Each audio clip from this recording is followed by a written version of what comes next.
श्री गणेशाय नमः।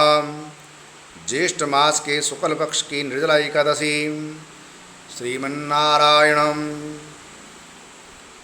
व्यास मुनि के पास जाकर भीमसेन ने पुकार की कि मेरी पूज्य माता कुंती व पूज्य भ्राता युधिष्ठिर तथा अर्जुन नकुल सहदेव द्रौपदी सहित एकादशी का व्रत करते हैं और मुझे भी शिक्षा देते हैं।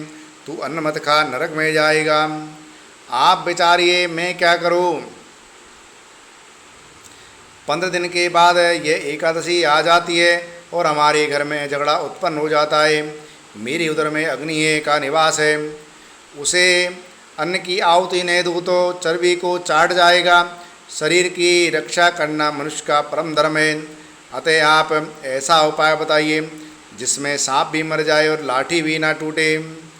अर्थात ऐसा व्रत करो जो वर्ष में एक दिन करना पड़े और मन में व्याधियों का नाश करने वाला हो।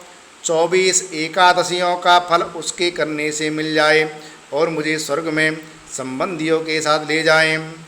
व्यास जी बोले, ज्येष्ठ शुक्ल पक्ष एक ही एकादशी का नाम निर्जला है। ठाकुर जी का चरणोदिक वर्जित नहीं, कारण कि वह तो अकाल मृत्यु को हरण करने वाला है। जो निर्जला एकादशी का व्रत श्रद्धा से करता है उसे 24 एकादशियों का फल मिलता है। निश्चय ही स्वर्ग को जाता है। व्रत में पितरों के निमित्त पंखा, छाता, कपड़े का जूता, सोना चांदी या मिट्टी का घड़ा और फल इत्यादि दान करें। मीठे का जल का प्याऊ लगा दें। हाथ स्मरणी रखें। मुख में ओम नमो भगवते वासुदेवाय इस द्वादश अक्षरे महामंत्र ही है।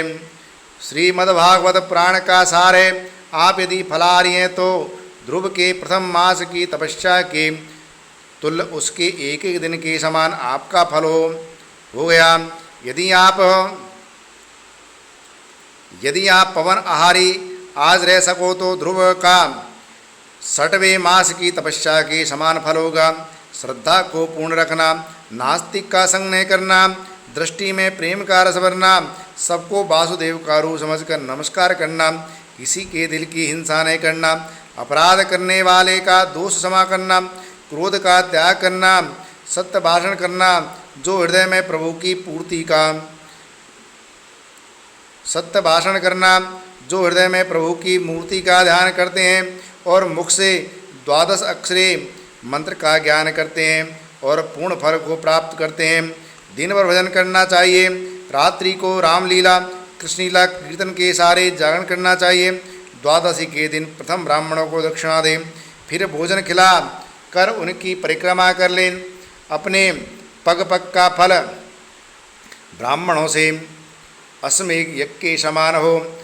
वर मांग ले। ऐसी श्रद्धा भक्ति से व्रत करने वाले को कल्याण प्राप्त होता है। जो प्राणी मात्र को वासुदेव की प्रतिमा समझता है उसको मेरी कलम लाखों प्रणाम के योग कहती है। निर्जला का मातम सुनने से दिव्य चक्षु खुल जाते हैं। प्रभु घूंघट उतार कर मन के मंदिर में प्रकट दिखाई देते हैं। इस एकादशी को सिपति नाम पांडवी या भीमसेनी भी कहा जाता है।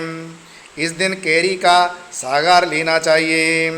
बोलो विष्णु भगवान की जय। श्रीमन्नारायण नारायण नारायण।